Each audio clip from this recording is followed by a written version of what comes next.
So ఇప్పుడు AIB syllabus update అయ్యాయి and let's understand AIB syllabus అసలు ఎలా ఉన్నాయి, ఏం చేంజ్ అయ్యాయి అన్నది. సో మీరు అబ్జర్వ్ చేస్తే ఇది ఏఐబి పోర్టల్లో నేను డౌన్లోడ్ చేశాను. సో కాన్స్టిట్యూషన్లో యాజ్ యూజువల్గా ముందున్నట్టే 10 మార్క్సే ఉంది. ఆ సబ్జెక్ట్కి 10 మార్క్స్ వస్తుంది. అండ్ ఐపీసీ 8 మార్క్స్లో 4 మార్క్స్ పాత ఐపీసీ నుంచి వస్తే న్యూ, సో భారతీయ బిఎన్ఎస్ నుండి న్యూ అమాండ్ అయిన యాక్ట్ నుండి 8 మార్క్స్ వస్తుందని క్లియర్గా ఉంది అక్కడ. సో 4 దానికి 4 దీనికి అలా వస్తుంది. లేదా అందులో ఎక్కువ రావచ్చు, ఇందులో కొంచెం తక్కువ రావచ్చు, అది వాడిష్టం. బట్ ఎలా అయినా ఇచ్చినా అంత అమాండ్మెంట్ లేదు. యూ కెన్ ఒకసారి మీరు రివైజ్ చేస్తే మీకు అర్థమవుతుంది. చాలా కొన్ని మైన్యూర్ యాక్ట్స్ చేంజ్ అయ్యాయి. ఆ చేంజింగ్ టాపిక్స్ కూడా మీకు టైటిల్లోనే ఉంటాయి.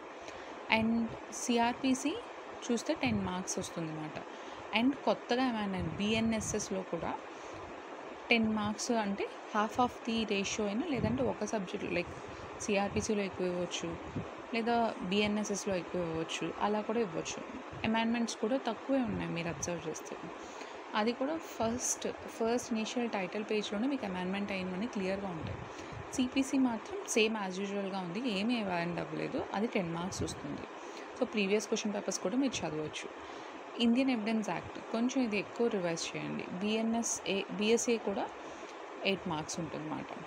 ఆల్టర్నేటివ్ డిస్ప్యూట్ రెసల్యూషన్ అనేది 4 మార్క్స్ వస్తుంది. ఫ్యామిలీలో ఏమో 8 లాస్ వస్తున్నాయి. ఇవన్నీ పాత సిలబస్ యాజ్ యూజువల్గానే ఉన్నాయి. పబ్లిక్ ఇంట్రెస్ట్ లిటిగేషన్ కూడా 4 ఉంటుంది. కానీ పబ్లిక్ ఇంట్రెస్ట్ లిటిగేషన్ అనేది మీకు సపరేట్ బేర్ యాక్ట్ ఏమి ఉండదు దానికి.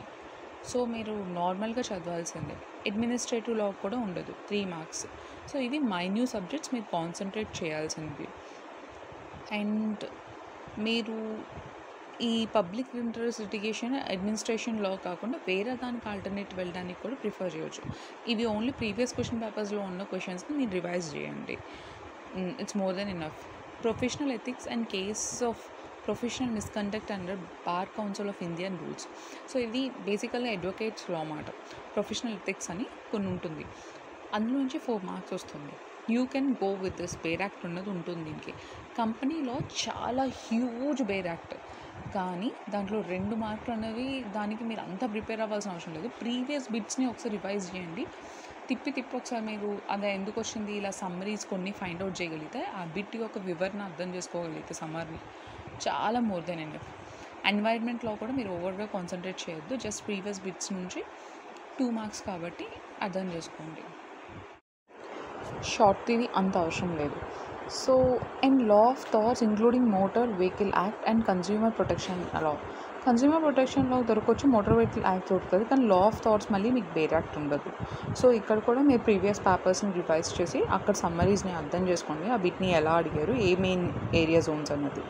లా రిలేటెడ్ టు టాక్సేషన్ కూడా ఏమి ఉండదు బేర్ యాక్ట్. సో 4 మార్క్స్ మీరు ప్రీవియస్ క్వశ్చన్స్ని రివైజ్ చేసుకోండి.